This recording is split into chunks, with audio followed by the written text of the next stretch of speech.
Hearthstone Global Games is an epic country versus country tournament where teams of 4 card slingers each clash for national pride. But in the end, the UK always wins. Wait, everybody knows it's Germany always wins. Aren't you Polish?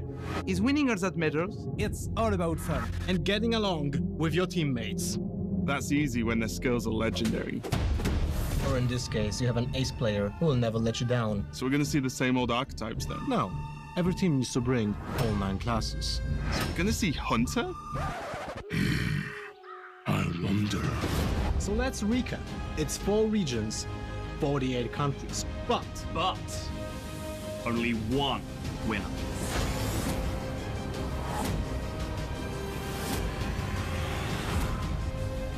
Get ready for the Hearthstone Global Games.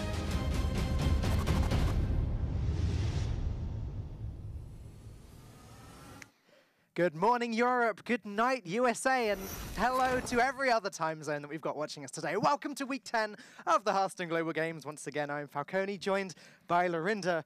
You looking forward to today, Neil? Yeah, every match is something important on the line. So, yeah, they're the ones I like the most. So, definitely going to have a good time with this one. Whether it's literally winning games to get through to the next phase of the tournament or winning the group, every single game has something large at stake today.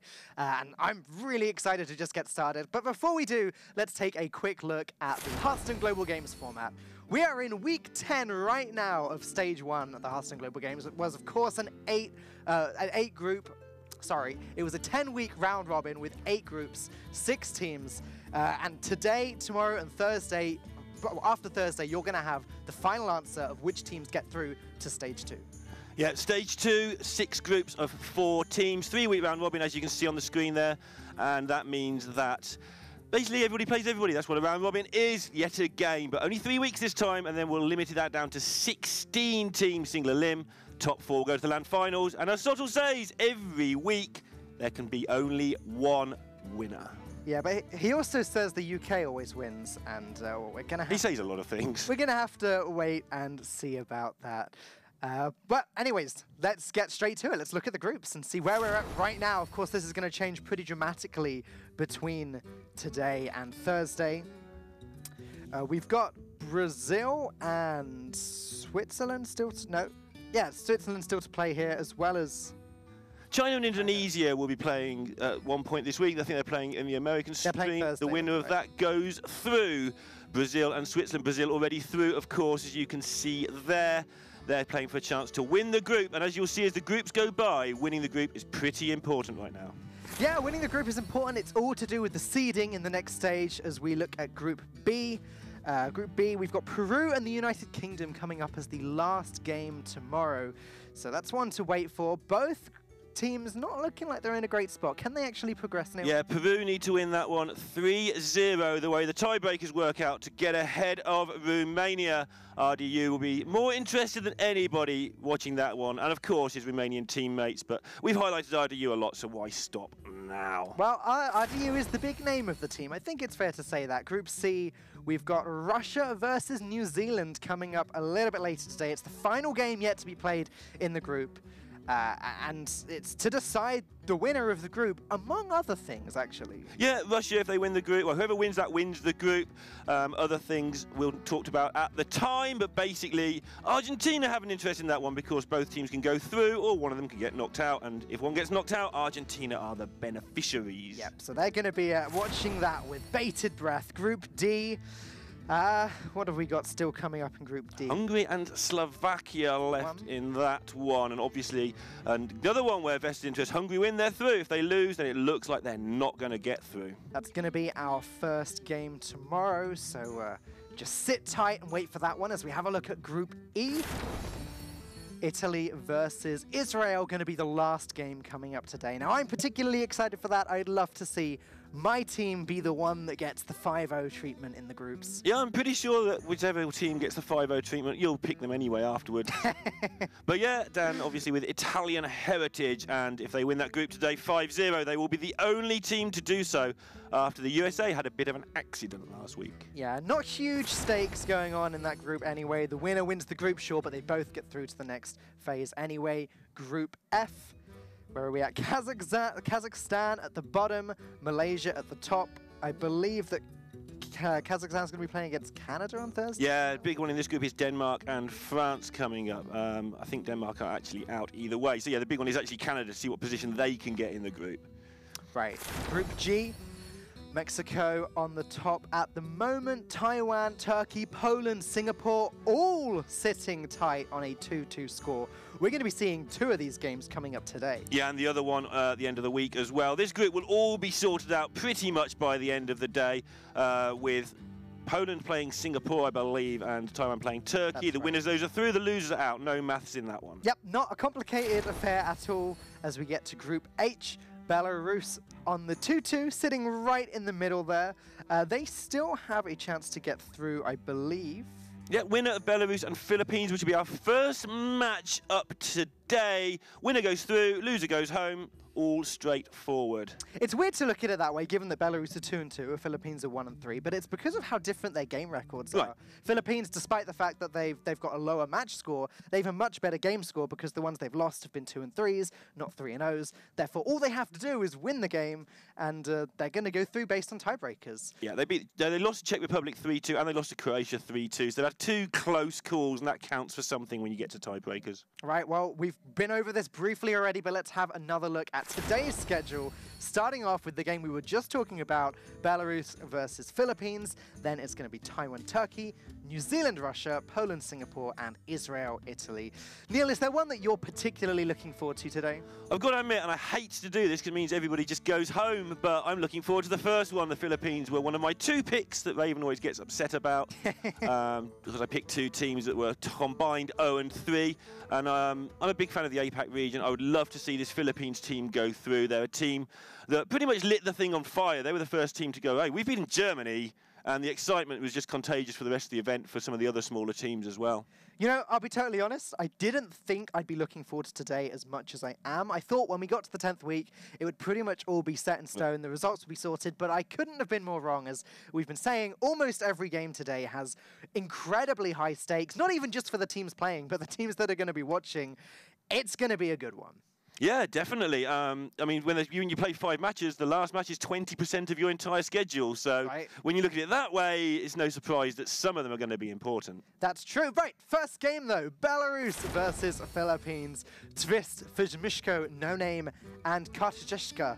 I said that horribly, I'm so sorry. Representing Team Belarus, Waning Moon, Karakute, Chalk, and Staz on Team Philippines. Yeah, Waning Moon, Karakute, Chalk, and Staz. That is one heck of a lineup. Waning Moon, 4th, 3rd, 2nd in majors, and there's a tie major coming up pretty soon. Can he get that first place? Karakute came 9th in the qualifiers in Winter APAC. She was so close on tiebreakers, couldn't quite get there. Chalk has been around forever, deck designer guy, just does all sorts of stuff. And Staz, winner of WESG. This Philippines team is a good one. That is quite the lineup that you've just described to me. From the other side of things, Belarus, a little bit more modest. These guys aren't huge names. In fact, No Name, aptly named No Name, because he doesn't have any huge achievements behind him just yet. But these guys, they're very, very passionate about their Hearthstone. Katovjeska is a coach for a Russian website. Was recently signed by Team M19 and is actually going to be living in a team house and training with them every day. So yeah, team houses are fun things. Never had the joy of living in one myself, but back when I used to play other games when I was just a wee whippersnapper, there were games then, honest. Yeah, I've went to people's houses. We were in people's houses 14 hours a day, like snakes and ladders training, exactly that. Yeah, I mean, it just sounds like the best thing, doesn't it? Waking up every day, playing video games with your teammates, training with each other. I mean, just imagine it's like being on stream all day, every day with your favorite Hearthstone players, but just chilling with them, waking up. I don't know, it sounds awesome. Right, let's have a look at the lineup today and what order they're going to be playing in. This is the special Hearthstone Global Games format. It is a best out of 5. Each player on each team have 2 decks, and all 9 classes are represented here. If we get to the 5th game, one of the players plays a second time and has the chance to play their 9th ace deck. And first up, it's going to be No Name versus Waning Moon. No Name and Waning Moon. No Name, as you said, he wants to make a chance to make his name in this. He missed out on the spring playoffs by 1 point, so that sounds bad, but it's not. There's only 64 people get in, and then I can't remember how many points were needed, but it's like 18 or 19 or something ridiculous. Yep. Those points are not that easy to come by. Yeah, he was, as his teammate described to me, unknown before HGG, but he said in the little questionnaire that he filled in upon entering that he's really looking forward to showing that Belarus have what it takes to be competitive in Hearthstone. First game today, it's going to be a mage mirror match. Of course, it was a blind pick, so both players were shown what their opponent's 2 decks are, and then they had to choose which one they'll be bringing. No Name deciding not to bring his Druid, Waning Moon deciding not to bring his Rogue. So, mages, one of the most popular, I think it's fair to say one of the most popular classes in Hearthstone right now. Or one of the most unpopular classes in Hearthstone right now, but not for the reasons of not being played a lot.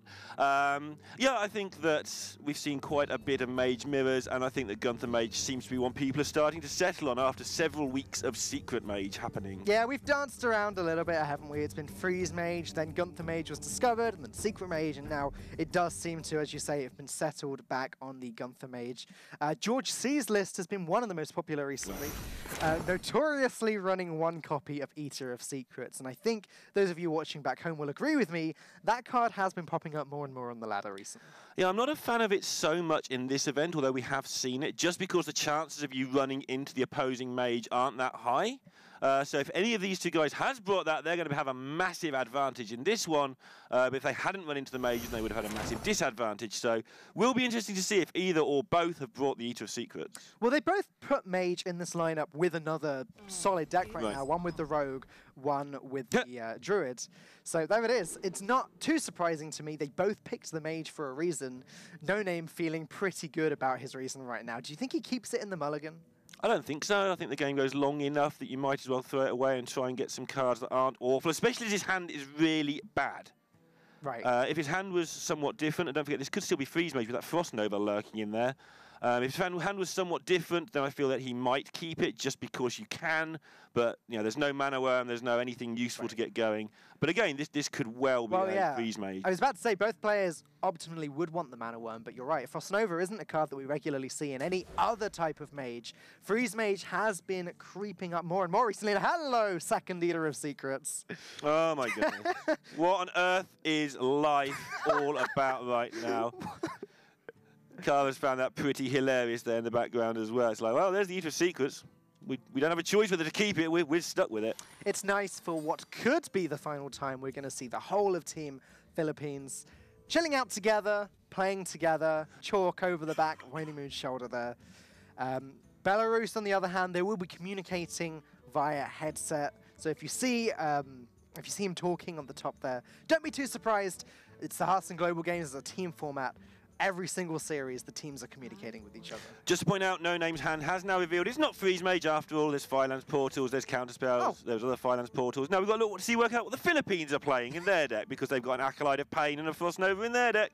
See which way they're going to go with things. I think I've blinked and missed the next huge mage transformation recently. Frost Nova's appearing everywhere. Eater of Secrets appearing everywhere. What is going on? Yeah, I think Mage has... I remember the last format, like Shaman, started evolving to take on other Shamans. It looks like that's how Mage is going at the moment, where it's starting to concentrate on the mirror. It's nowhere near as oppressive as Shaman was, of course, but just starting to get those sort of feelings of, you know, we are watching out for other mages all the time. Yep, and it looks like more and more as time goes on, there are hybrids between the different decks. Discover Mages have started running Counterspell, just sort of taking, I guess, the best bits from Secret Mage. There's some sort of crossover between Freeze Mage and Discover Mage happening over time.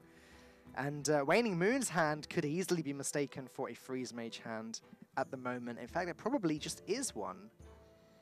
We thought at the start it was No Name with the Freeze Mage. We may have got it the wrong way around. Yeah, it's interesting to see exactly what is going on here. And the fact, you can always tell when a class is getting played a lot when the casters can't even tell by looking at the hands exactly what their deck is going to be. Apart from the Eater of Secrets, everything in Philippines' hand right now is just classic Freeze Mage stuff, the stuff we'd have seen for the last 3 years of Hearthstone even. Medivh's Valet going to come down for tempo here. Sad for Belarus, but seems necessary that he starts putting stuff on the board and chipping away at Waning Moon's health. As Waning Moon picks up the Doomsayer, this is a Freeze Mage. I'm gonna put my foot down and say this is a free. Yeah, I think the clues are pretty strong now. The Doomsayer obviously pretty much only played in the Freeze Mage for now, at least, making sure that the aggro decks have some more damage to do. Probably not a bad shout to just drop it this turn either. No Name would have to waste so many resources to get rid of it, and it allows the Team Philippines to then drop the Acolyte down on curve if he wants to. Yeah, just to point out, I did actually misread Waning Moon's achievements out earlier, but he was top 8 in Japan Major and top 4 in the Singapore Major earlier in the year. Just to put that right, as I know these players watch it back, and I will get corrected on it. Still sounds pretty solid. I'd be happy He with is those still achievements. very solid indeed. Okay. They're trying to work out exactly what they want to do with this. They don't know what they're up against, of course, is part of the problem. And they also know that there might be another Eater of Secrets coming up their way, so they need to plan the whole game ahead at this point, not just this next 1 or 2 turns. Yeah, No Name is probably going to have a pretty good idea that it's a Freeze Mage now. I don't think we typically see Doomsayer in the other. No, sorry, I mean the Philippines will be planning ahead now. Sort of, they're still talking whilst this turn is going on. Yeah, Belarus will indeed know what they are up against.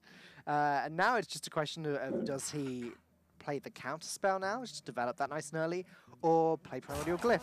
The reason you'd maybe want to play Glyph over counterspell is because the coin is still sitting there in Philippines' hand. You want to get a better counterspell than the coin.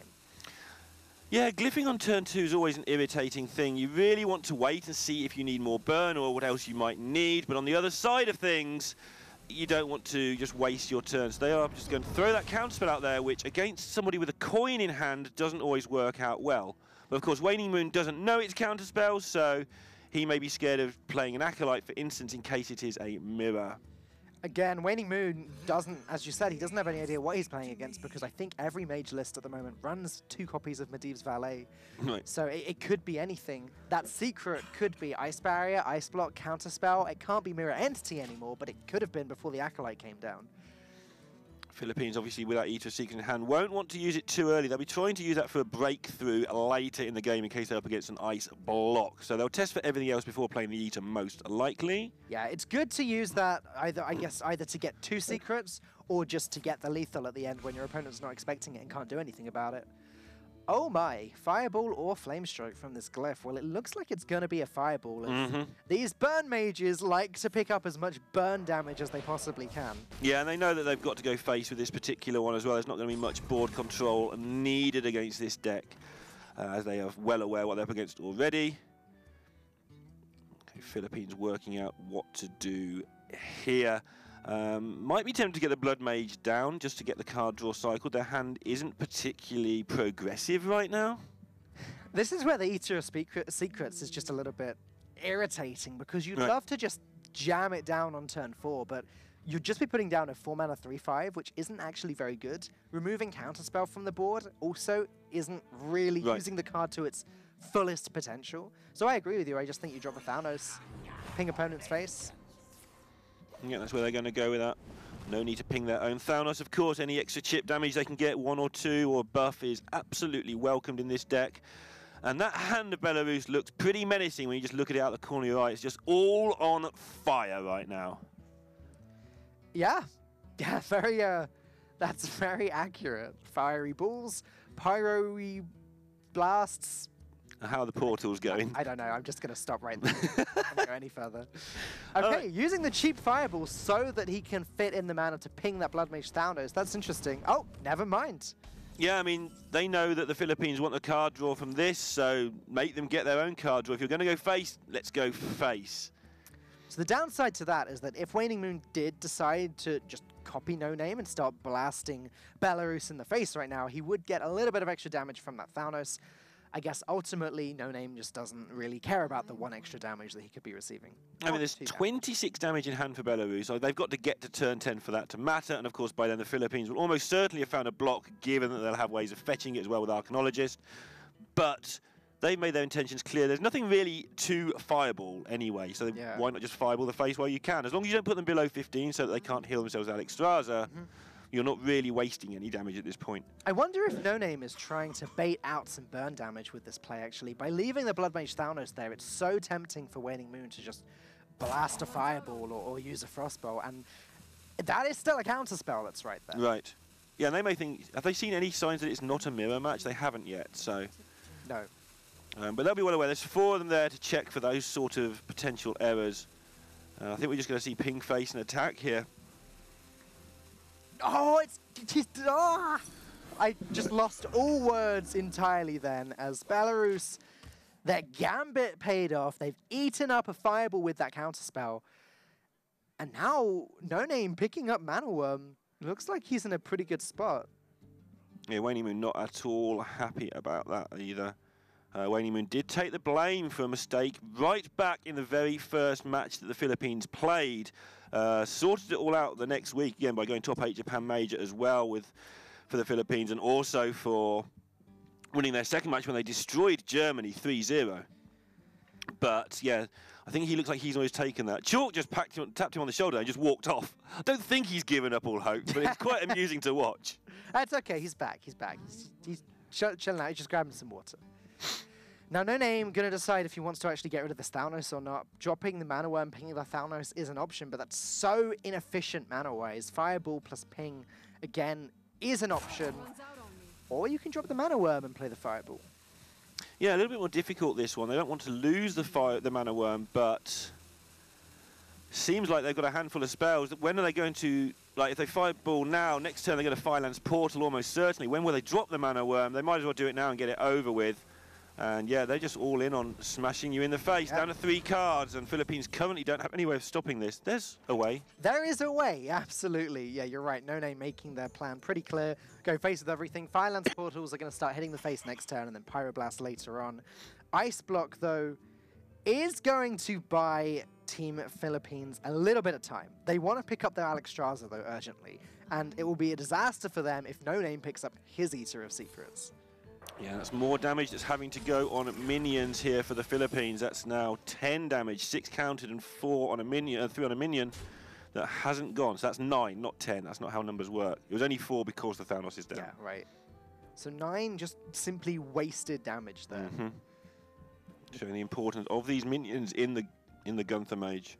But he's Valet, very unfortunate pickup here as Belarus still don't have a secret down, but I don't think No Name is going to stray too far from his plan. I imagine we'll see Firelands Portal smacking Philippines in the face. Yeah, I'm just wondering if the Philippines at some point may have to drop the Eater of Secrets when they don't want to, just to put some pressure down with those wasted burn spells, with the fact they've got nothing going for them. Don't think they will, because obviously there's Alexstrasza still to come, but if things don't progress in their hand soon, which they should, because all their hand from now on will be card, draw and burn, then they may have to find some way just to get something on the board. Of course, it doesn't matter at the moment. There's no secret there, so... The last thing you want to do is tempo Eater of Secrets in a matchup where Eater of Secrets can be important, though. That Blood Mage Thanos is still there. I imagine we might see it traded in this turn just to get the card draw. There's no burn damage spells that can actually benefit from the spell damage right now anyway. Might not be a bad time to Flame Strike, just wondering. There's not that many great Flame Strikeable boards now. You've picked up the Blizzard, so most of the other minions are 2-3. Blizzard plus Pling sorts those out. So this might be a time just to get that Flame Strike out of the way because there's nothing else to do. Okay, it looks like Waning Moon's going to go Frost Nova Doomsayer maybe. And what that does do, as we can see, is it blocks the Firelands Portal the following turn. Yeah, No Name can use it, but the minion that he summons from it just dies straight away. Yeah, and it wouldn't surprise me if Philippines have that in their mind. They saw this Fireball plan very early on. They can definitely deduce something about their opponent's hand from that. And that thing that deduces it's all spells and burn. Yeah, gonna go with your play, gonna go ahead, Flame Strike this board. I do like this a lot, actually. 5 damage Flame Strike just to get rid of that big minion. Thanos, bit by bit, whistling down the name. Trying to do it alone. Gonna take a little bit more than that. You can do it, Blood Mage. Don't think you can. I think your opponents get fatigued way before Blood Mage gets there, but hey, the chip damage is relevant, especially when you've used a couple of spells up. And now No Name actually has some options here. Arcane Intellect might be tempting just because he does run the Eater of Secrets in his deck, and drawing that soon could just lead to a slightly easier, cheekier win. Yeah, I wonder if you just Portal the face again. It's a tight one. Like you say, getting the Valet down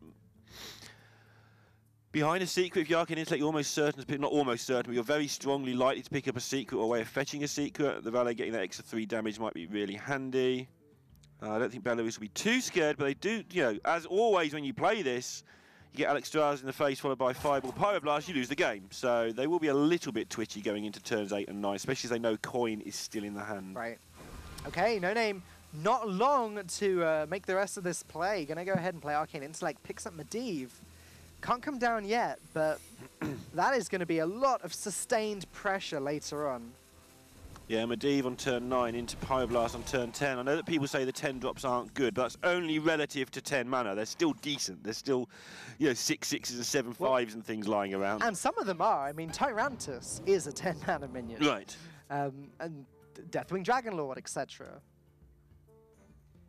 So, that's the test for Mirror, which isn't that common anyway.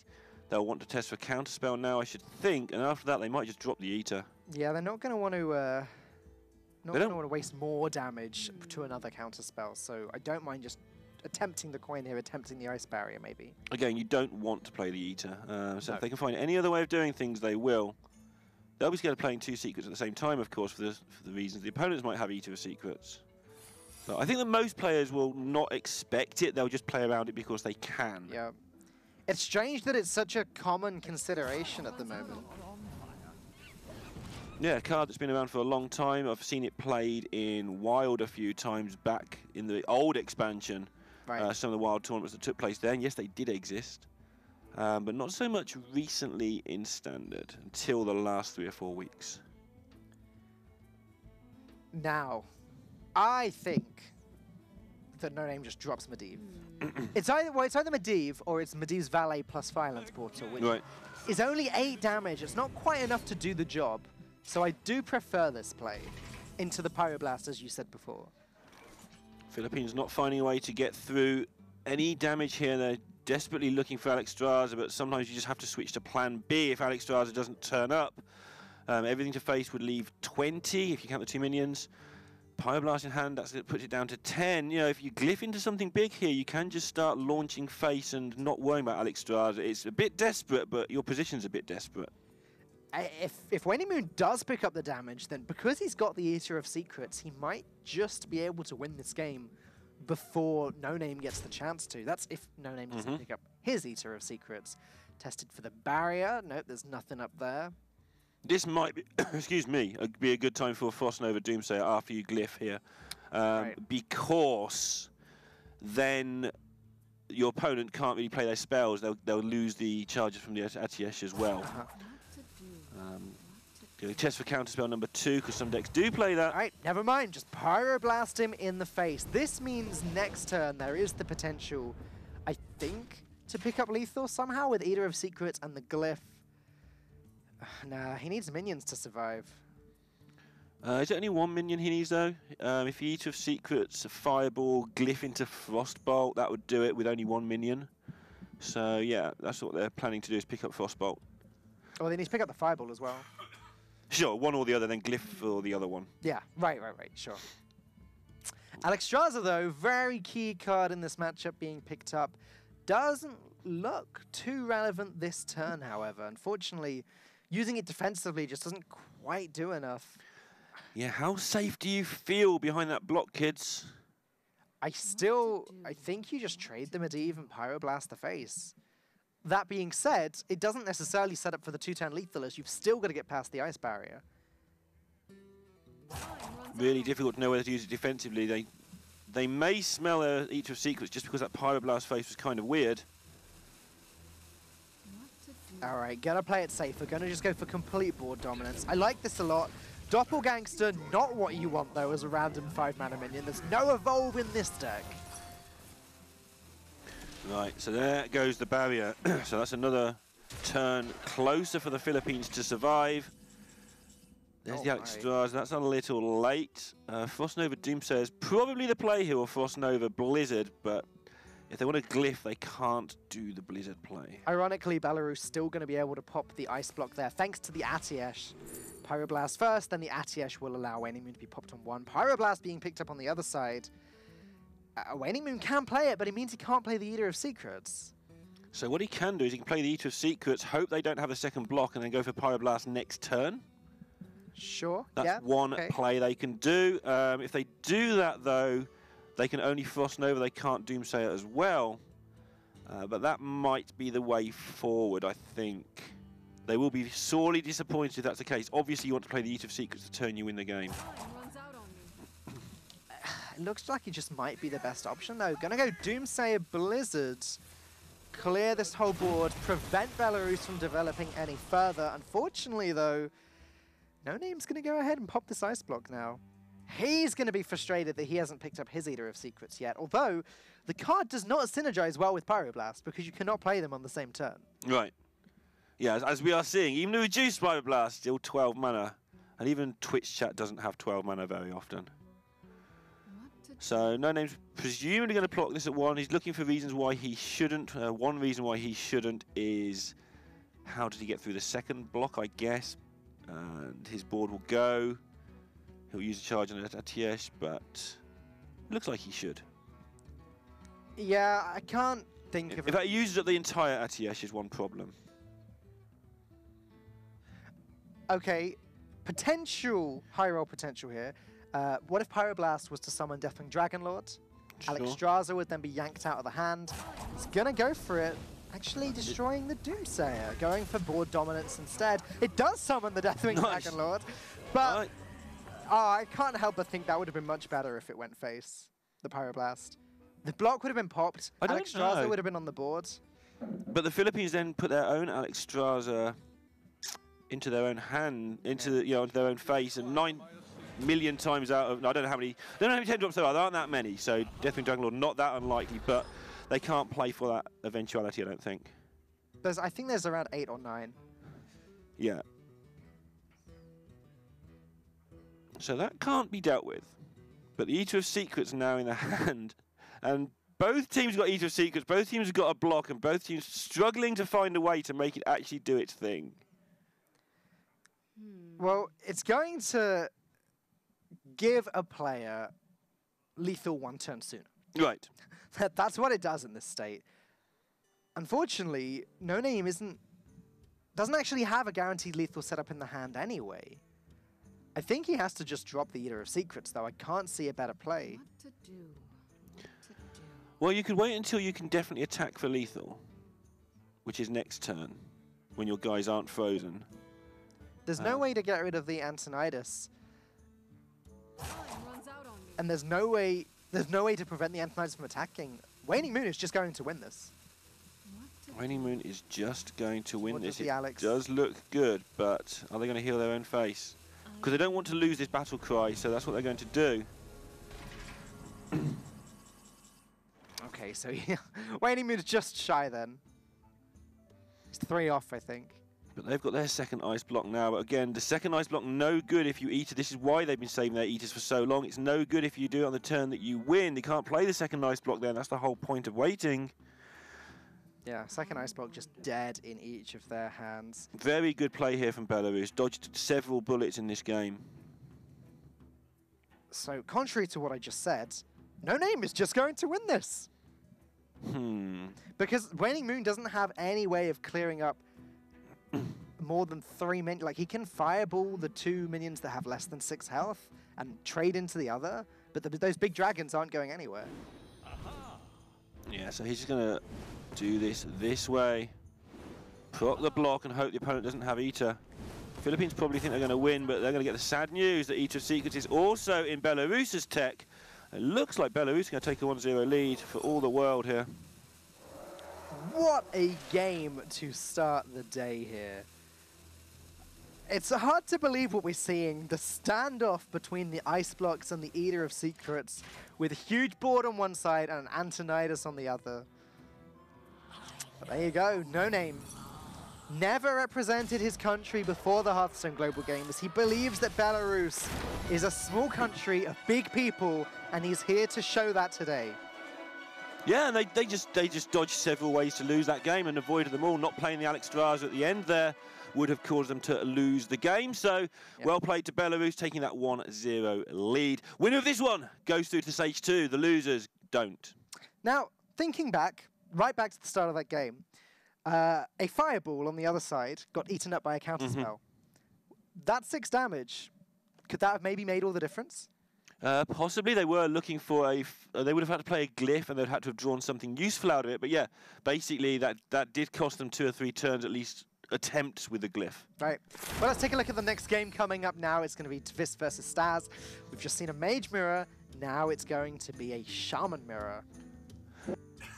Am I surprised they both picked Shaman? I don't think so. Shaman become one of the top decks recently, especially in tournaments. I believe in Star Ladder, in the top 8, it was the most represented deck with all 8 players bringing it. Right, people have been playing a little bit more versatile in other tournaments where you can actually build a lineup, so we've seen a bit of Jade Shaman, but I would expect both of these to be Token Shaman in this event because it is just the best build in a very small, limited environment. I think it's the best build. Yeah, it's ended up being strangely similar, I guess, to the aggressive Druid decks in the way that it plays. You just put as much on the board as you can, right, buff it all up and win with a cheeky Bloodlust later on. And honestly, my experiences of playing Hearthstone on the ladder recently, I lose to Bloodlust every single time. I think I'm safe, and then it's like double Bloodlust. Or tried killing all their minions. No, I haven't tried that. I'll give that a go. I'll give that a go this week. But yeah, that's the problem, right? It gets so out of control, you can't kill all of their minions, as most of you guys watching will understand. But yeah, if those minions spread, and the double Bloodlust is just completely ridiculous. One of the key cards, I think, as well in the deck is the Primal Fin Totem. Sorry, not token. It spits out tokens, it spits out Murloc tokens. But you just pop it down on the board turn 1 if you can coin it out, and it's very, very hard to remove everything. Right. You have to deal 3 damage to that and also deal with the Murloc that gets spat out. You have to choose whether you want to get rid of the damage that's on the board or the thing creating more damage, and you can get yourself in a real mess just from dealing with that one card. Yeah, and then things like the Manatide Totem come down, they stick to the board as well. It's like, do I kill the Primal Fin, which is going to kill me, or the Manatide, which is going to kill me but a bit slower? And all the specialist totems, just a nightmare to decide which ones to deal with and such like. Turns out totems are pretty strong, even without the existence of a 2-mana 3/4 totem.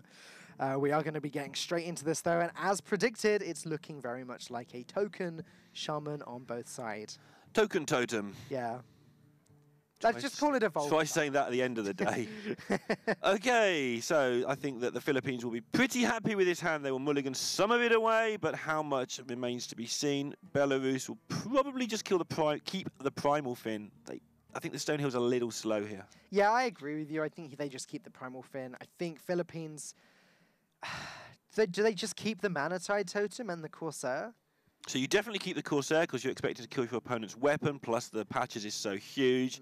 I think you do. I think because you keep the Corsair, you then go all in trying to get the Flame Tongue. We're back in this world of kind of not wanting to over-mulligan as well, because if Staz now picks up patches, he's going to be very upset with this. He didn't get the Flame Tongue, but he also didn't get the patches, thankfully. So 1-mana card into 2-2-mana cards looks pretty solid on that side. Yeah, one of the problems with going second in this matchup is sometimes you just get stomped. Right.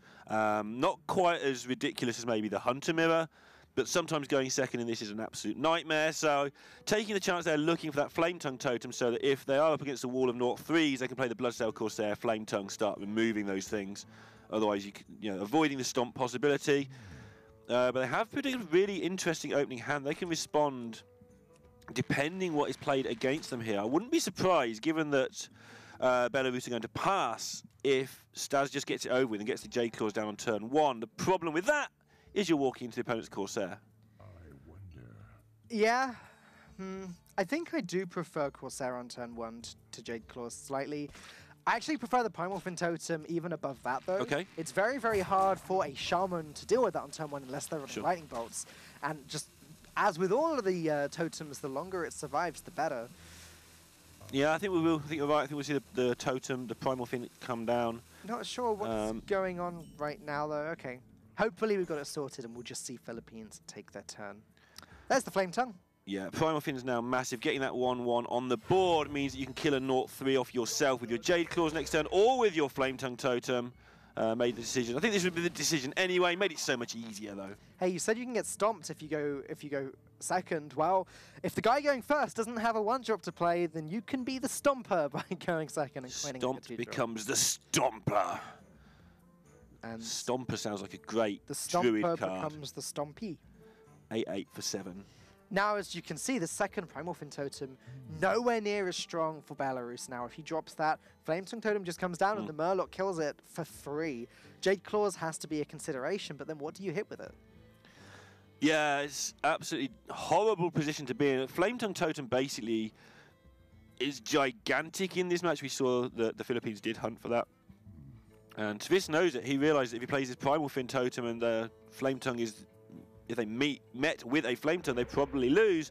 But what's your other option? There just isn't one. So here we go. Twist sadly going to have to accept this punish, which is inevitably coming out. Second Flametongue Totem makes this play, I think, even easier for Staz, as he doesn't even need to worry about using up his only Flametongue Totem. Jade Claws might be tempting here, but I don't know. Flametongue Totem clears up everything. It just seems so solid. Yeah, and the Flametongue can be buffed by the other Flametongue next. So the whole turn is absolutely unreal here. And the only removal usually packed in these decks are 2 Maelstrom Portals, apart from the Jade Claws. We don't get Hex, don't get Lightning Storm, usually. Obviously, this is a tournament that does lead to some tech decisions. We've seen it all the way through the 10 weeks so far. But there's just no way back here, I don't think, for Tvis. He's got to do everything he can to occupy this board, and that will start with a Stonehill Defender. He needs to pick up a Devolve or something as soon as possible, just so that he can make this board much worse, one way or another. I think Jade Claws has to be tempting here, just to get rid of that Primal Fin Totem and prevent that from going further out of control, but then you're accepting that you're going to be taking 6 damage to the face next turn. I think if you play to your outs, I think your out might be the Maelstrom Portal. So I think you play the Stonehill Defender, slow things down just for a turn or two, try and get yourself another taunt to stick in the way if your draw is bad. Sure. And your out being the portal and get rid of all the things the Primal Fin has made. Yeah. It's not fun, but I think if you play the Jade Claws play, you kind of never get out of it. Tvist taking his time here, talking with his teammates, going to make this decision. He prides himself on being a tournament player. He loves analyzing data in Hearthstone above everything else. So all of these decisions are going to be very calculated. Pompous Thespian. Yeah, just the cheapest thing you can throw on the board. You've got a deck that interacts well with having loads of stuff on the board. Your opponent's the one sticking the stuff on the board. You're not right now. Definitely the way forward. So the question for the Philippines is whether there is a cunning plan involving the Bloodsail Corsair and putting the patches on the right-hand side. But I don't think there is. It looks like they have to lose 2 minions. And they can just use the Maelstrom Portal to protect one of those minions. But then they lose mana. Bloodlust doesn't win them the game next turn, so this might be a turn where they sneak down the Jade Claws. This board is reminding me of those horrible situations of the past where South Sea Deckhand would come down one side of the Flametongue Totem, patches would appear the other side, then the Jade Claws would come down. That's Flametongue Totem at its nastiest here. Unfortunately for Staz, there's no Deckhand here, but it doesn't seem necessary. So the point of this is that Bloodlust will be available on 5 now, and also next turn it doesn't look like a very good turn for them particularly. 3 mana looks plenty, so getting the Jade Claws out of the way, as much as protecting the board, it's just doing it while they can, because you want it developed. And they also know at the moment that there's no Corsair in their opponent's hand. Yeah, I think that Staz is just anticipating a turn 5 win here, as you say, with the Bloodlust. Tvist going to do anything he can to stop that. Jade Claws plus Pompous Thespian looks like his only realistic play this turn, but where do you put the claws? I guess you put it into the Primal Fin Totem. You could dust it. You could dust it? Yeah, it doesn't seem to be doing much right now. It's golden, you can get quite a lot of dust. That's true. Craft yourself something you can play. I don't know if that's possible in-game. Maybe in a future update. That'd be a great game mode. Let's do that. What a bad Brawl, draw. dust cards as you go and turn them into new cards. That's why I never get hired for design teams, people. Right. So, yeah, in terms of getting stuff on the board, looks like Thespian Jade Claws is the way. I guess they have to consider Mana Tide just as a get out of jail card, because does the Thespian and the Jade Claws actually do anything? I think it does enough. I think you do it, but that's their other choice. If they teched in a Volcano, I think they consider the Mana Tide Totem, but that seems very unlikely. Yeah, gonna go ahead with the obvious play, get rid of the Primal Fin Totem. After a lot of discussion, Pompous Thespian is gonna just get wiped out by the Jade Claws, I imagine. Oh my goodness, and Philippines didn't have a good card to play on turn 3, but there's a Mana Tide Totem. So the only thing they've got to do this turn is count some numbers. and make sure they set up lethal for next turn. And then they'll count some more numbers and try and set up lethal through a taunt totem. I think the Bloodcell Corsair plus Hero Power is probably just going to be their safest way of doing it. The Corsair will get rid of the weapon. Patch is going to, I guess, maybe get rid of the 1/1. Well, they can Bloodcell Corsair and Flame Tongue on the patches on the right-hand side. Oh, yeah, they can use the second Flame Tongue, because the 0-3 is actually going to be a sticky minion as well. And this would only lose to Devolve Maelstrom, and I think they can assess that those cards would have been played by now. When your opponent's picking up Pompous Thespian, yeah, you can probably assess that they had better options available, they would have used them. Yeah. Maelstrom Portal on its own wouldn't be the worst from Twist here, actually. I thought for a second Maelstrom Portal was going to come down there just to give Staz an extra minion for this Bloodlust, but it's just not necessary right now. Right. Yeah, just playing around anything that might be drawn off the top, and it is going to be lethal next turn unless removal is pulled up. 26 damage, I think, on the board right now. Firefly not going to do anything. Twist going to have to just accept his fate now. Twist of fate, 1-1. I don't think that was a twist of fate. I think that game was pretty much solved from the start. Nice try, though. Nice try. No fate but what you make. A star for effort. Unless you can't get the board. Oh, Stars gonna take game number 2. Starting with a tight series here. Again, winner of this series going to get through to phase 2 of the Hearthstone Global Games. Yeah, and exactly what we want to start the day off with. An exciting match with everything on the line. Start off 1-1. Wouldn't have it any other way. Just a reminder that the day is full of these win and ins. And by in, I mean into stage 2, the last 24. Yeah, all except the last, which is going to be a battle to win the group. Equally exciting. But yeah, I really just want to know who's going to be through to the next phase now. I just want to see it happen. Well, we're going to, luckily, and we're going to see it with Paladin versus Druid. Karakut on the Druid, Kartosheshka on the Paladin. Kartosheshka. That was better than how I said it earlier, I think. It will deteriorate as the day goes on, I'm sure. It's okay. You only need to say it for this one series. It should be okay. Yeah. Paladin versus Priest, then. Sorry, Paladin versus Druid, sorry. Okay, yeah, again, it's even not really worth playing the guessing game at this point, because if depending on the Druid makes such a huge difference. But I like the Druid's chances overall if you just take all the combinations here. Kartosheshka, like I said earlier, he's a coach for the Russian site, and he's going to be living in the gaming house. Right. So not someone, again, regularly or widely known, but someone who's clearly taking Hearthstone very seriously. You don't move into a team gaming house if you're not wanting to take esports seriously. Right, and despite being the coach, I mean, esports is still relatively new when it comes, especially in Hearthstone, when it comes to coaches and gaming houses and such like. Just because you're the coach doesn't mean you don't learn anything by being in a gaming house. Right. You still learn almost as much as the players learn from you. It's just that you've got different responsibilities. Well, the other thing about just coaching in Hearthstone generally is that you, as you say, you do still learn. It's not like another sport where by coaching it just means you need to know what to tell the people to do. Like with Hearthstone, it's a bit like casting really. We kind of need to know how to play the game to do our job. And we kind of need to know how to play the game in order to tell other people how to play the game. It's all in the mind. Right? Yeah, and in other sports, you just get some 45-year-old fat guy telling you what to do who can no longer kick a ball or throw a javelin or whatever they're doing. We'd never get that in Hearthstone. But in Hearthstone, it's fine. 45? There's no 45-year-old Hearthstone people. Not anymore. Anyway, waiting to see what comes up here. Again, I just like watching the fact that Philippines all get together for this. They've got together every single week to play their matches, and I do think it helps. We've had teams on the interviews afterwards saying that they have had miscommunications, things have gone wrong. Moody last week was saying for Romania there was one turn where he basically botched the turn a couple of weeks ago, not because he couldn't play the turn, but he was messing around with the communications trying to get them sorted, and the rope starts going, you're like, oh, there's a Hearthstone game going on, what shall I do? It's funny because Twist on Team Belarus said to me yesterday, they're feeling confident about today. They don't feel as though they played very well as a team last time, and they feel like that was because of poor communication. It can't be overstated how big a deal communication is in the Hearthstone Global Games. No, it really can't. We've seen teams in the past do particularly well when unexpectedly, but by playing well, because 2 or 3 of the guys are just doing the right roles. Going to be the aggro druid, going to be a version of Paladin with Blessing of Kings. Haven't seen that for a while.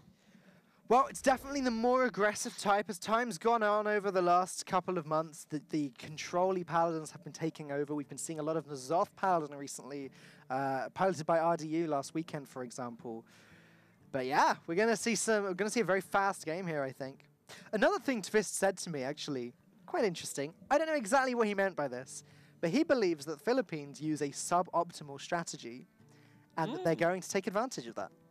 Interesting. Maybe we can find out what that is after the game. I don't want to talk to him if he loses, though. That sounds kind of worrying. So let's see if they win and find out that way. All right, decent-looking curve here for the Philippines. Aggro Druid in a weird spot.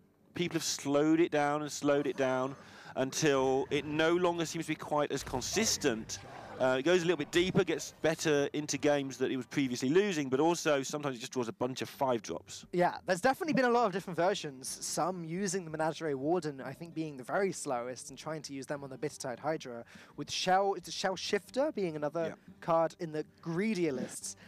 Often, though, we do see just very, very fast stuff, and it looks like Karakute's got a pretty good hand for that right now. Yeah, going to have that decision to make when to use the power of the wild, one of the trickier decisions in the aggro druid. Obviously, the rest of the decisions are about which part of the face are you going to hit. Left or right first. Karakute came 9th place in APAC Winter. She recently won Zotac America, defeating B787 in the finals.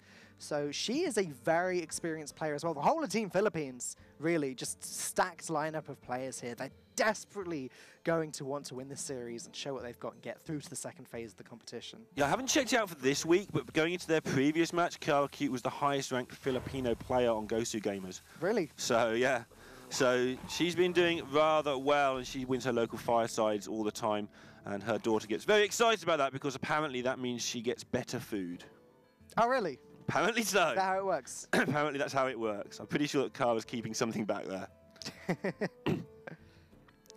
All right, so already it is decision time. How exactly do you want to use these Power of the Wilds? How exactly do you want to use this Crawler? I feel like just developing the Crawler hitting face seems to be the natural play, but it doesn't really get you that far. Oh, it's not easy, is it? Galaka Crawler, you don't really want to destroy one of your own minions here. This is the difficulty of using that in a deck that's got pirates in, although it does most commonly, I think, appear in decks that also run pirates. Right, because you want that backup option of being able to eat your own pirate, but sometimes that's a downside. Like, this is almost like a 3-for-1 because it's allowing the free reign for the Rockpool Hunter as well, just to kill into the Bloodsail Corsair, however you'd like to word that better. Yeah, yeah.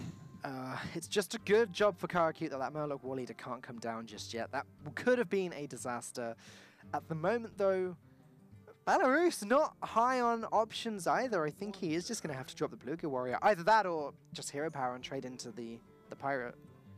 Yeah, I think they might play the Bluegill Warrior, but the option, whatever they do, maybe they won't play the Bluegill, maybe they just make a dude, actually. Whatever they do will be revolving around getting this Blessing of Kings played on turn 4, because they know it won't be expected. Blessing of Kings pretty much left the meta about 2 weeks ago. Right. We were talking about this last week a little. Okay, Karakute and her team suddenly looking pretty happy right now. The question is, does Hungry Crab actually come down this turn, or do you hold on to it? You expect a lot more Murlocs where this came from. Nom, nom, nom. You like the crab? Yeah, it's What, with the hero power, so you can just clear everything? Yeah, just clear everything up. Even I guess one of the options is you might play Power of the Wild. Even for a minion, trade everything away, and then next turn you've got a huge Savage Roar, a huge Power of the Wild. I know we can see the Blessing of Kings, but even if you can't see that, you want to make sure you're playing around Megasaur. You want to make sure you're playing around War Leader. You definitely kill these things, just a case of how. Main objective for the Druid is just to go as wide as possible. This certainly helps Karakute achieve that. Gonna just hero power down the Bluegill Warrior. And yeah, it's looking pretty good for her now. I really liked the Hungry Crab, as I could see, Kartashka's hand. I was wondering if maybe she'd expect some more Murlocs in the hand. Maybe she'd like to use it a little bit later, but this worked out very nicely. And now Murloc War Leader just looks like a terrible play for Belarus. Yeah, and these Blessing of Kings, the punish is when you haven't got a minion, the card does nothing. And in fact, War Leader works well with others. There are no others. Sunkeeper Tarim works well with others. There are no others. Blessing of Kings. You see where this is going, guys? No, I don't see where it's going. Where's it going? There's no others. Oh, right, okay. All of these cards require cards on the board. Both of these decks, actually, I guess, have an advantage when the board goes wide. And unfortunately, for Team Belarus, it is the Philippines who have managed to go wide here. And now they've just got to decide how wide they want to go. They can Firefly, and buff everything if they want to. You do. They're only scared of Pyro Equality, but you just do it anyway, I think. Make your opponent have it. I think more often if you see Beluga Warrior, you probably don't expect there to be equality in the deck. Yeah, So definitely no Pyro with it. no Pyro, You might get A equality hanging around sometimes. But So this play just seems so solid. Consecration deals with 1 minion. It does basically nothing. Nothing in Kartashevska's hand is of any relevancy whatsoever right now. Right, and that would lead, if they do Consecration, that would be lethal back the other way. There'd be 8 from the minions, I think. 16, would it be 19 actually? Maybe it'd be 1 short. But I mean, it would just be the end of the game, however you want to word it. Yep. Well, unless this is Noble Sacrifice, which it will probably have to be. Is it still lethal anyway? There's a lot of stuff going on this board. Yeah, it's still lethal. Super lethal, because you just run the 2-3 into the Noble Sacrifice. Eye for an Eye doesn't do anything. Repentance doesn't do anything. Oh, Power of the Wild can still be played as well. Yeah, this is, as you said, it's super lethal. Super lethal, no way out. As long as they don't forget about Counterspell and forget to use their coin, they should be absolutely fine in this spot. Right. Going back to game 1 Yeah. for those who haven't been with us the whole time. Yeah, gonna have to ask about that if we get them in the interview. But yeah, Chalk looking very happy, waving his fist around there. As Karakute going to take game number 3. Philippines on a roll now. Belarus got a lot of catching up to do if they want to win this series, and they definitely do want to win this series. Yep, Philippines manages to keep the morale high as well, not just because they're winning, but they manage to keep the morale high during some of the defeats as well. Again, one of the keys to the team tournaments is got to take yourself as seriously as possible, but not pick on your teammates when things go wrong. These guys have kept it together, and they are now 1 game away from phase 2. And the reason we keep on about that is because you get a clean slate. Even though they'll only be 2 and 3 in this group, doesn't matter. They'll get a bad seeding, but they'll still have, you know, they've beaten Germany already. What do they care about seeding? Yeah, they'll still be in equal playing field at that point. I think it's one of the best things actually about actually playing with your teammates as well. It negates some of the awkward tensions you can get by playing online with someone. Right. When you're playing online with someone, you're kind of talking to them, you're feeling down about a loss, and you sometimes show that a little bit too much. But when you're actually together in person, you can, as Chalk did, pat each other on the shoulder and kind of just walk out the room. Yeah, walk out the room, exactly. Just casually leave them alone. All right, getting into the 4th one. Fuzmushko is going to be on the Warrior. Chalk is going to be on the Paladin. And again, there is a huge multitude. I don't know if you can have a huge multitude, but we're having one anyway today of options. Yeah, well, Warrior has been one of these classes that, again, it's been I think flipping and changing a lot since Ngoro came out, and it's settled now, I think, on Taunt Warrior being the most popular, especially in tournaments. Again, last weekend at Star Ladder, we saw 7 Warriors in the top 8, the 2nd most highly represented deck, 1 Pirate Warrior, 6 Taunt Warriors. That is a lot of Taunt Warriors. Of course, that is in the context of a tournament. Just got to be a little bit careful. I do think, yeah, that is an important stat there. That is a lot of stuff. However, we have seen a lot of Pirate Warrior in this. It does fit the strategy for this because you can pair it with something else. So you just go, we have the best face deck, we have another deck with it. So that can be a thing. But yeah, Taunt Warrior seems to be just beating everything. I was watching it beat a load of Rogue last night as well, which shouldn't be possible. It shouldn't be. You're going to have to talk me through that one if we get that matchup. Yeah, let's see if that matchup comes up later on. Quite interesting how that has progressed in recent weeks. Hopefully Calento taught you a thing or two about that one. Yeah, face-to-face. I wasn't just watching his stream.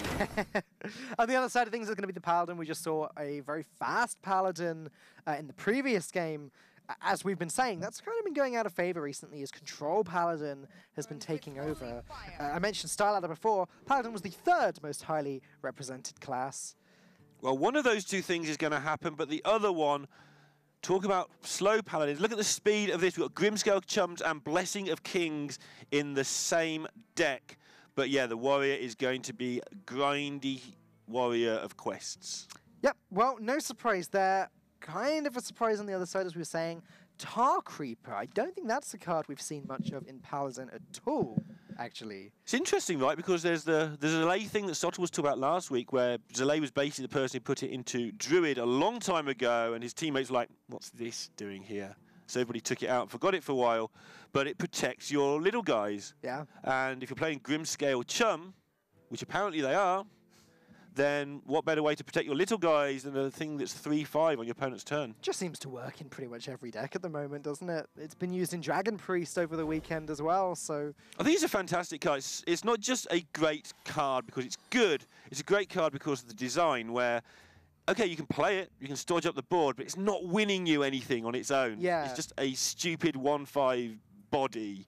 It can be frustrating when you're against a Shaman board or something. Right. You need to get rid of this Primorphin Totem, but you've only got one attack, so you're just not capable of doing it. Though this seems pretty... Well, it's a pretty good start for the Philippines. However, it's a great start from Belarus. He's going to be able to just curve straight into Fiery War Axe and then Stonehill Defender. This isn't the easiest turn either. You really want to play the Chum to buff things. You really want to play the Tie Hunter because it gets bigger. But you also want to keep the coin because you've got 2 fantastic 3-drops in your hand. So... This is where you count how many 2-drops in your deck and have a think about how you fancy your chance of drawing your Rockpool Hunter. I think you start with the Grimescale Chum, just because then you can coin out Tar Creeper, as you said before. That's very nice at protecting things. Right. Grimescale Chum on turn 1, Tar Creeper, and then Murloc Warleader, which is already protected by the Tar Creeper, especially if the Chum survives. If you hit the Tide Caller, you might be tempted to then coin it out anyway, just because the lost tempo will kind of be worth it. Yep, I agree. Gonna hit the Warleader though, so yeah, I think they just stop and pass now. Chalk taking very deep breaths there, look at that.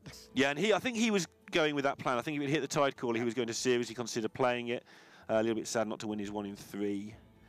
Chalk is a painter and a memer. He's a painter as well. Yeah. I knew he was a memer. And he plays like every single thing going as well, I think. He plays a lot second. What does he paint? I don't know, I don't know what he... Houses or pictures? Probably Hearthstone cards. Okay, that sounds good. Probably not Hearthstone cards, maybe. Second place at the 2015 APAC Southeast Asia Finals. Took a long break from Hearthstone last year.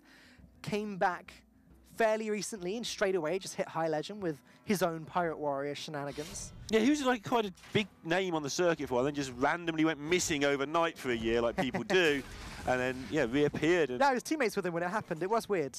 Yeah, he just weird. vanished. But he's back now, and that's what's important. Yeah, very good player. And something I've learned from playing other games where people might go missing for 10 years at a time. When they come back, they're still one of the best players. They learn so fast, these top guys. And now, by picking up the Valfin Inquisitor, Chalk has opened up a plethora of options for himself. Yeah, he can still coin out the Tar Creeper if he wants to, but he can go Murloc Tidecaller plus Valfin Inquisitor. That is somewhat weak to the Fiery War Axe, though. Murloc Warleader might even be worth considering here because it's a 4/4 and doesn't die to the War Axe. Though that'd be very weak to a Ravaging Ghoul or a Whirlwind or something. So there's also the option to put the Tar Creeper down first and see if they can just deal with that Sunshine. I think that is still the best play, but the team, as you can see, discussing whether picking up the Valfin Inquisitor changes things. Yeah, because you can just play the 2 like you suggested, and that does give problems. Okay, one just gets eaten by the War Axe, but the other one then survives. You can buff it up, and that is where they're going to go with this. The advantage to this play, as you say, is that the Valfin Inquisitor is just going to get buffed up next turn. Murloc Warleader going to come down and suddenly create this force of a board on Chalk's side of things. Belarus can only really play Stonehill Defender this turn. I guess they could Dirty Rat, but they're not going to want to in case there's a Tyrion in the hand. Yeah, or even a Warleader, which there is. But yeah, Tyrion, Ragnaros, all those cards, pretty disastrous. Even Curator, even though it takes away all the card draw from it, would still be a nightmare to pull. Yeah. So Stonehill Defender sort of does the job quite well as well, looking at this. It does deal with little guys well.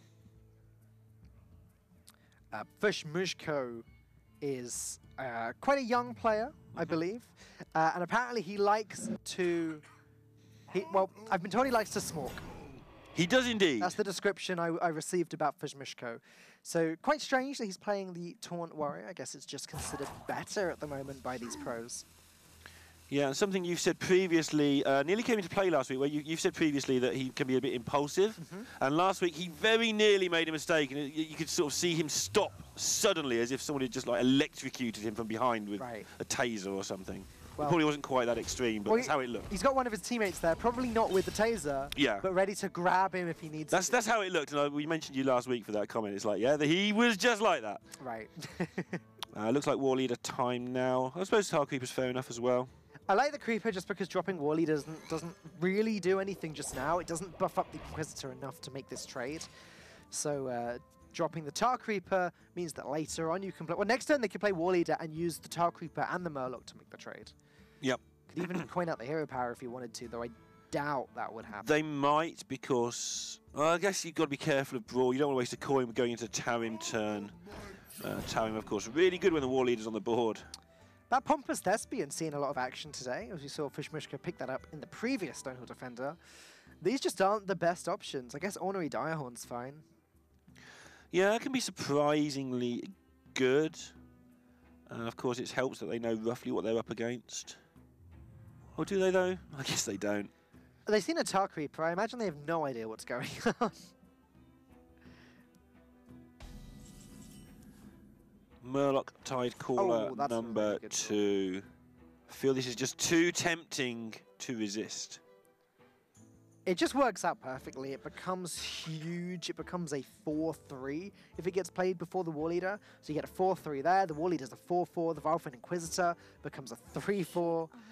It's just a huge board out of nowhere. So the whole discussion is about, can we work out if our opponents have Brawl or not? And they just haven't seen much information. Or Ravaging Ghoul Sleep with the Fishes would be equally bad here. Or anything with Sleep with the Fishes. In fact, even just Sleep with the Fishes on its own now would clear a lot of this board. Including their own taunt, though, so yeah. Yeah. And Ali Armorsmith or Direhorn Hatchling is how turn 5 often goes with the taunt. Yeah, Warrior's just disgusting on turn 5. Like, these are the options that Chalk will be happy to see, because the other one's Brawl. And he's not going to be happy at all, but... Oh my, okay, so Hero Power, Valfin Inquisitor Hero Power. You create so many resources without using up many at all. Both of the tokens get the buff from the Valfin Inquisitor. Tarim does leave all your things alive, though. Ah, that's true, that's true. So that's an option. Again, now they've got more information to work with, the Brawl. Do we think our opponents would have played that if they had the Brawl or not?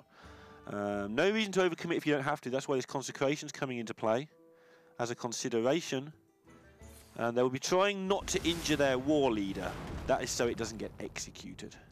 Yeah, and preferably they'd like to keep the taunt intact as well to prevent any weapons from hitting the War Leader to put it into execute range. The Consecration allows for some juicy trades. Yeah, and this is the discussion they're having now. Basically, let's give up a minion so the War Leader doesn't get injured, because it dies to so many things if it's on 4-1 anyway, not just the execute mentioned, but pretty much everything in Hearthstone. What's surprising to me is that they've opted to use the coin to get this Murloc out instead of playing the Valfin Inquisitor. The reason they've decided to do that is so that later they can go Hero Power, Valfin Inquisitor, Hero Power, which is the play that I described for this turn. If they can play that while the Murloc War Leader is still intact, then again, it just creates a huge board from nothing. Yeah. Fizmishko, what's left of his head is definitely in hands right now. It's got some nice hair, though. Got a lot of hair. Ornery Direhorn gonna want health or Divine Shield, maybe. Gets the health. Poisonous and Wind Fury not doing anything here whatsoever. Health's not going to do a great deal either, though, against Sunkeeper Tarim.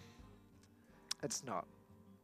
And this is looking good, but it can change so quickly the other way. And that's a great pickup, because now they've got some follow-up if things go wrong here.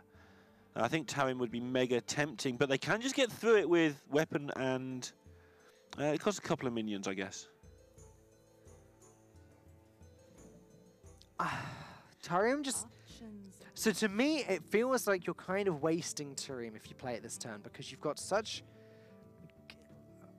good enough trades with the True Silver Champion, and later on, if your board got cleared, you could play Valfin Inquisitor plus Hero Power plus Tyrion later. Right. Chalk, though, gonna just go for it. Yeah, this is so much damage, it's almost setting up lethal if the board is clear, just with your True Silver. Right. And I think that's why it was so tempting to them. And they seem to be aware that there's just not much going on from Belarus's hand, because Belarus just haven't been clearing.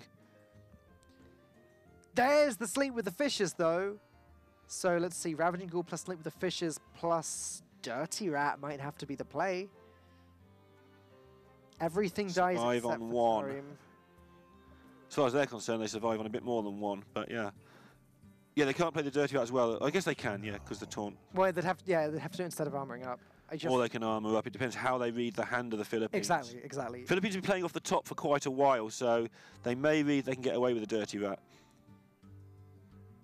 Yeah, I don't think that Valfin Inquisitor's been around for too long, but you're right, it could easily be a Tyrion.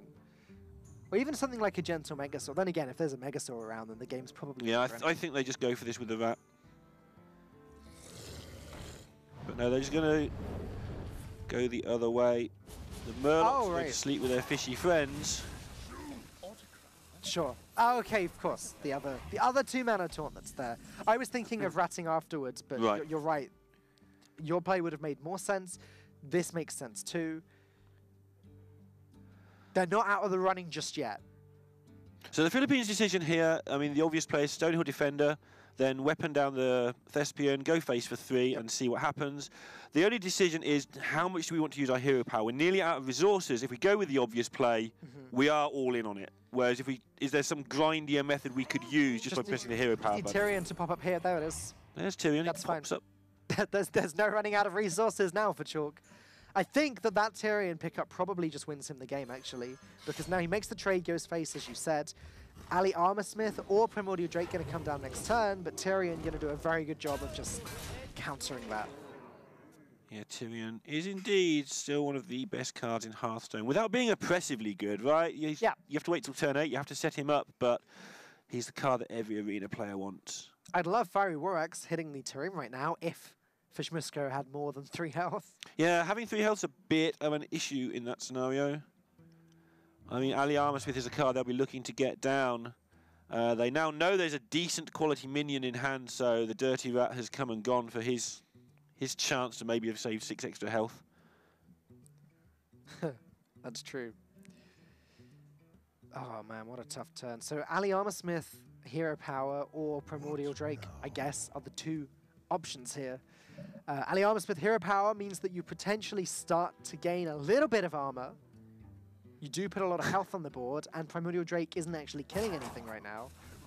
I'm just laughing at Chalk's facial expressions. He's gone through like every emotion that is possible in like the last 12 seconds. Meanwhile, from Belarus, Fishmusko is just looking cheesed off. Oh my goodness. Okay. Tyrion and Tiri 2.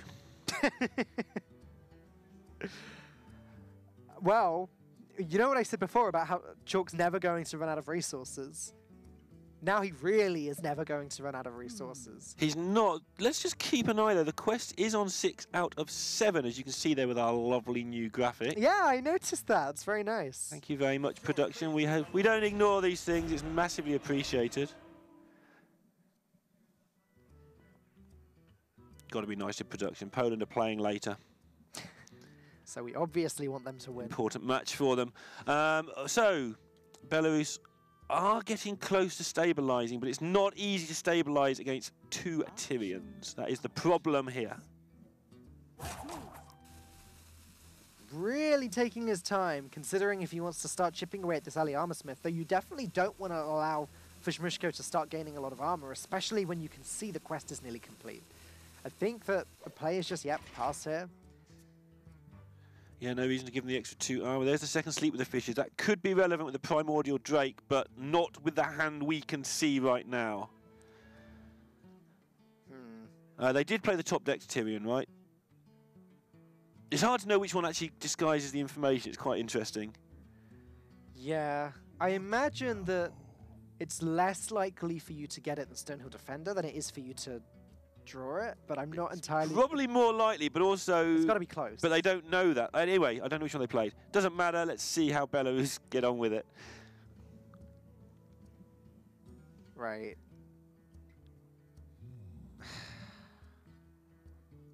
This is so hard. Dirty Rat just has such a bad outcome, as we can all see, and as I'm sure Fishmuko will be predicting.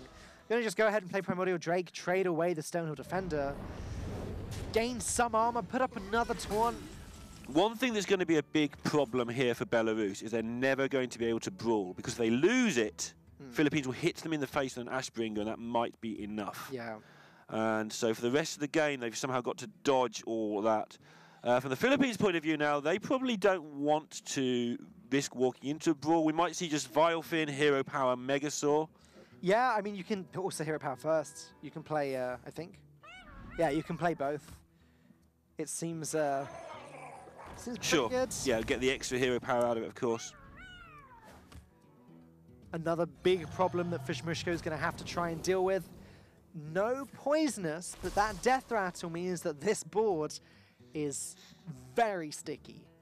Yeah, it is, of course, dealable with Ghoul or any whirlwind effects that might be lurking around, but there aren't many left these days.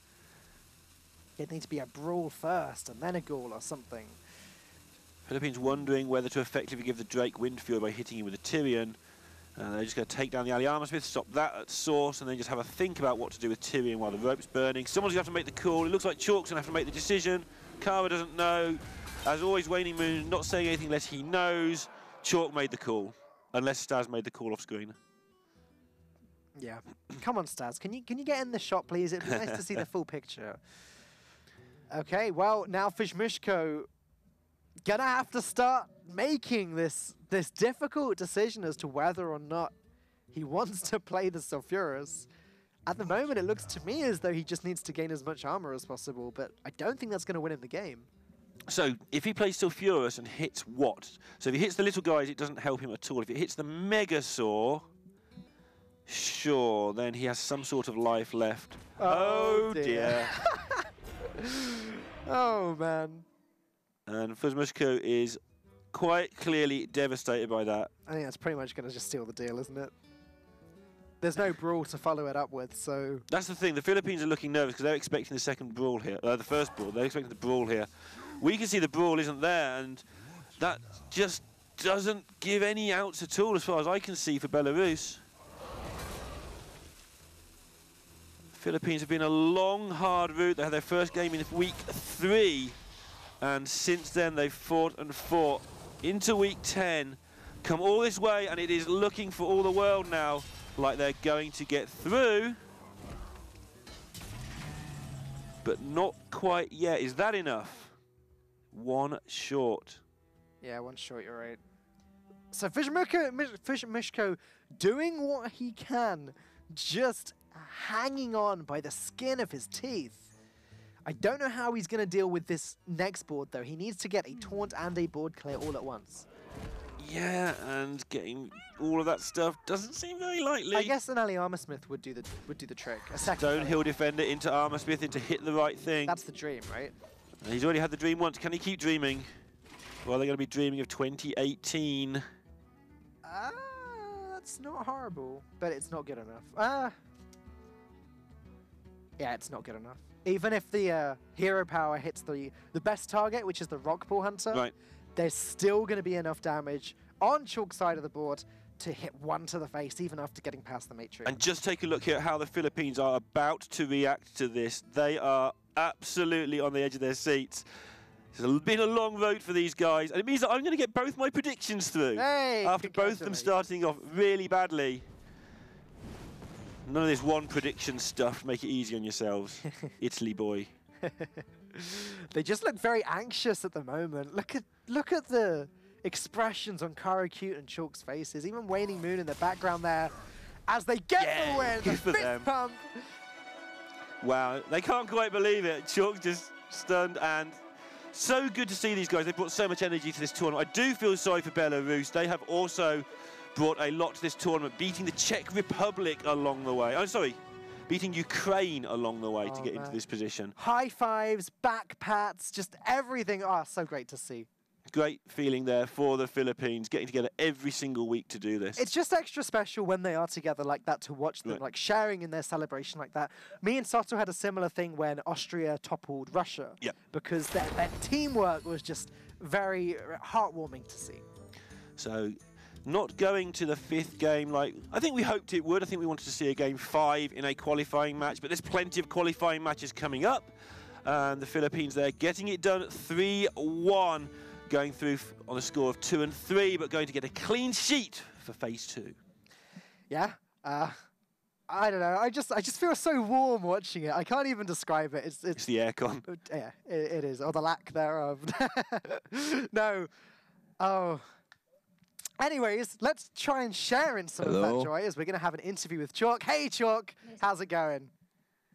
Hey man, hey Falco, what's up? Congratulations on your win. I believe that means that you're through to the next phase of the Hearthstone Global Games. How are you guys feeling right now? Yeah, we're just excited. Yeah, the ace match was gonna be difficult for us, so we really wanted to get the Paladin win. Sure. How did you feel in game 1 when you got that fireball counterspelled? I don't know. You sort of stood up and walked off. Nah, I just wanted to encourage Dustin because the first game we were having issues with our nerves because we really wanted this win. Yeah. But I don't think we could have won anyway with that first game. How the cards played out, how the draws went in. It was definitely a weird game to watch, especially with the Eater of Secrets, which we could see in both of your hands for quite a while. What's the thinking behind having Eater of Secrets in the deck in the Hearthstone Global Games? It's really good in a mirror, but on the last few turns, we were debating if we should just go all in with Eater, then burn them out, but the second ice block was really, and the Alexstrasza was also an issue, so we had to go for an Alexstrasza play there. Yeah, they had the second block as well. Clean sheet for you guys, so getting through those nervous phases now, you're going to be less nervous and just get on with it in phase 2? Yeah, I think so. I really have strong teammates. Most of them, all of them, like carried me for the past few weeks because I haven't been contributing as much as I could. Well, you're going to have plenty of time to make up for that. Congratulations one more time. Go and enjoy your victory. It looks like you have been so far. Thanks. Well deserved. And we'll catch you in phase 2. Yeah, Lorinda, APAC dad. Go. Cheers, guys. Congrats and keep it up. APAC dad. Take it, sure. Why not? There's always something in the interviews. Cheers, Chalk. Let's have a quick look back at the series that we've just watched. First series of the day, back game 1. Eater of Secrets on both sides of the board. Not present in No Name's hand just yet, but it soon appeared. What a weird game. This was a strange game of Hearthstone, but now it explains it all with Chalk saying how nervous those guys were. It didn't really show they were nervous. It showed how excited they were at the end there, of course, but early on, now he said it, we can see it on their faces, yeah, they're a bit nervous, but it wasn't that obvious other than the counterspell play. Well, nice to see him saying there, look, we knew he made a mistake, let's just leave him to it and get on with it, because he did make a mistake in week 1 that he was very nervous about as well, did Wayne Moon. Very quick win there, just brushed past it as it was so fast. After the first nerve-wracking game for Philippines, where they lost, they were able to actually just sweep. So the nerves soon went away, and now feeling very confident, I imagine, as they get through into their last couple of games. Yeah, it's interesting to me that these guys are feeling nervous because they're all very experienced players. Like, all 4 of them have played in incredibly tense situations. I think that's just the team aspect. And I think it's also, as APAC Dad would say, something, I mean, it's a regional thing as well. They want to show how good their region is, because APAC does get a little bit of, you know, a bit maligned. People do tend to say it's the 4th best region, but APAC is coming through, trust me on this. Yeah, well, it's clear to see, and as you say, one of your teams now, or both of your teams. Yeah, Greece did it as well from 0-2, so I'm happy. Great. I mean, some would say that you took the hard you took the hard route there by picking 2 seams. Other would say you cheated. Guaranteed. Raven would definitely say cheated. You'll say I cheated. I think people say that I cheat as well, so it's just dirty dealings really on the casting desk. Not often the casters manage it. I think every single caster pick, I don't know who Rob went with, but every caster Rob pick I went know with of, Canada, so yeah. so every single caster pick went through. Oh, well there you go. Good we know for what we're us. doing. Right, we're going to have one more look at Group H before we move on to the next series. And there we go. Philippines now rightfully in 3rd place with a 10-10 game record. Just getting past Belarus, making it through to Phase 2 of the Hearthstone Global Games. Just want to mention Croatia there. They started off 0-3 and won their last 2 games, despite knowing that they were in this game record situation and were not going to get through. They still got together and they were still excited to win those 2 games just for the pride of winning matches. So for some of the teams, it's the pride of getting all the way. For some of the teams, it's the pride of just showing what they can do. Well, we've seen in the interviews that a lot of the teams do have a lot of national pride, and it really matters to them that their countries are there and supporting them, and that they can do them proud. Right. But that is the end of game number 1, but we've got 4 more games coming up today. Next up, it's going to be Taiwan versus Turkey. Winner of that series goes through to the next phase of the competition. Loser is out. So don't go anywhere. We'll be right back.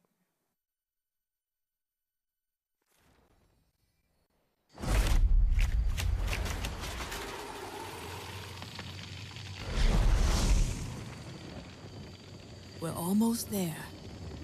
Quiet down, everyone. This is not like any of our previous expeditions. This will be far more ambitious. We're stepping into a land of primordial wonder. Infused with astonishing elemental energies. The plant life here holds very unusual properties. So don't touch anything. And while you may be excited to see the local fauna, you might want to make sure they don't see you. Because their powers of adaptation are devastating.